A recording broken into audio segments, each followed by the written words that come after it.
5, 4, 3, 2, 1. Hi, this is Lacey in our West Coast Swing Patterns class, week 2. For the second time of us going through the patterns class, I have Patrick here. He came up with a bunch of cool patterns for this weekend. Patrick, take it away.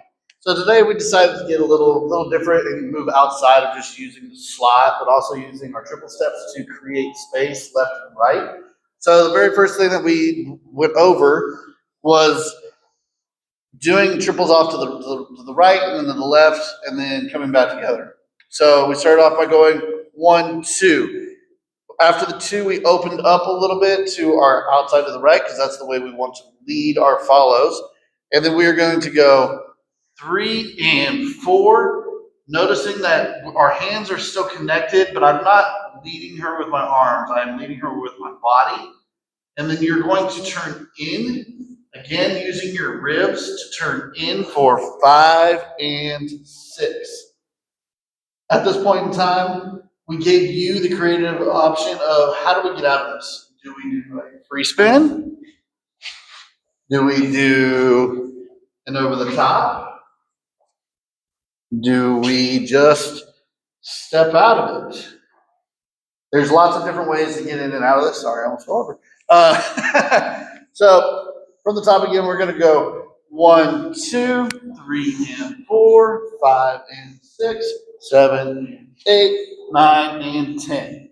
That was the basic way we showed you how to do it. We also came up with little different ways to get out of it. The second pattern that we went over was using a kickball change. And instead of going to the right to create space, we went to the left. So instead of going into open position on 2, we went into a closed position. So we went 1, 2, slightly closing off, not overextending, but just slightly closing off. And on 2, we did a kickball change for 3 and 4. So we kick, ball, change. You are changing weight on that as well. So you're not changing weight on the first 2. You're going 1 and 2. Sorry. 3 and 4. Okay. So that's kickball change. And again, we gave you several different ways of getting out of this. We did it to where we went over the top, 5 and 6. We did it to where you could go over, you could go 1 and 2, 3 and 4. There's lots of different ways to get out of this, okay? Just remember that you're going 1, 2, getting in that closed position while keeping compression here. This is a sugar push type move, so you still have to have that compression as if you were doing a sugar push. You're getting about a 3 to 4 connection there. So 1, 2, keep the connection here, 3 and 4, okay? And again, several different ways to get out of this. If you don't move anywhere and you do 3 and 4, you could do 3 and 4, 3 and 4. It just really depends on how long you want to sit here, okay? The last move we went over for the patterns was, I call it a hammer lock. It's not a traditional hammer lock because you're not going completely up into it, but you're going in 1, 2. On 2, you're kind of going up a little bit with your body and you're going to come down. You're not twisting your wrist.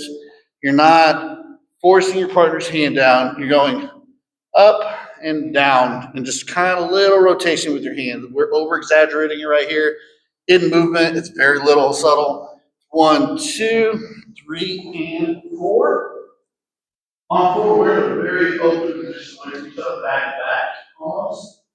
Now, here's the important part. Keep the arm in space, little total energy, because this will give your partner the ability to read your body movement.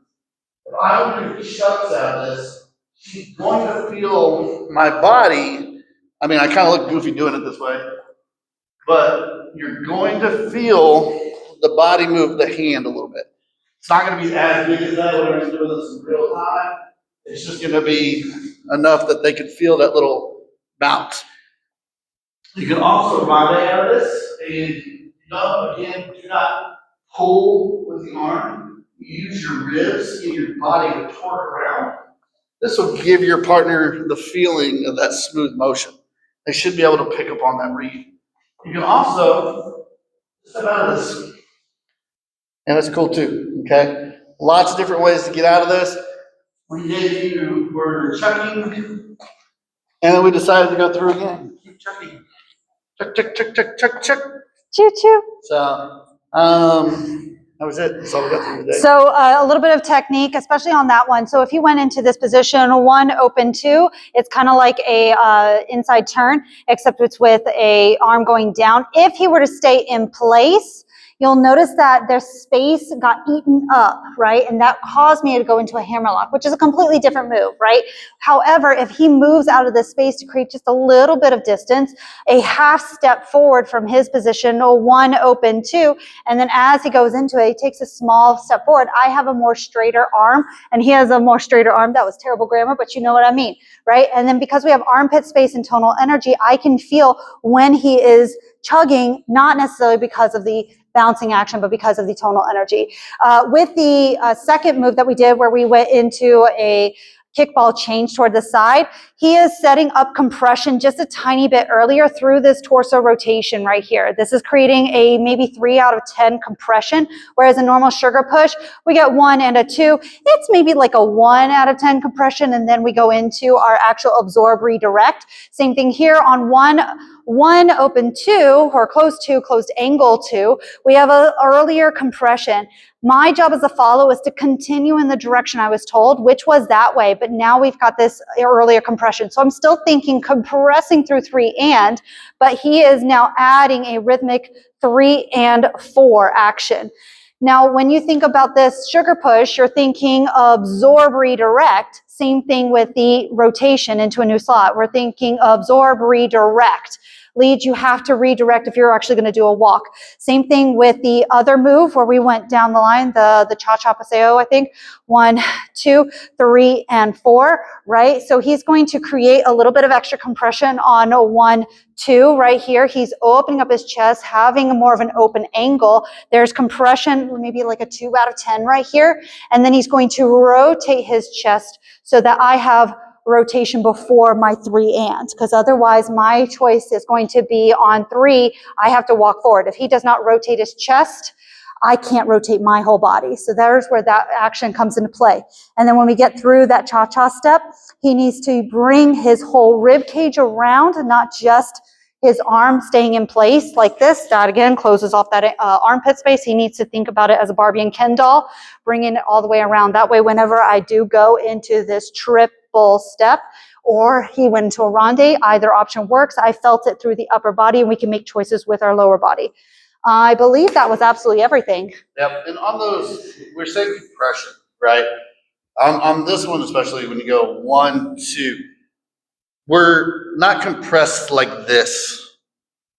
We're compressed like this. We're still compressed forward, but it's a little inward when you make that compression to make that turn. It's just like whenever in our basic class where we said, okay, so we have a little bit of boing here, we can create that boing action, but look, we can create even more boing by going away with open body. Same thing here. If I'm thinking 1, 2 with a flat, then we're not very compressed. But if once we add an angle, you automatically get more compression because we add in an angle. Yeah. I think that was everything. That's it. Cool. Awesome. Thank you so much.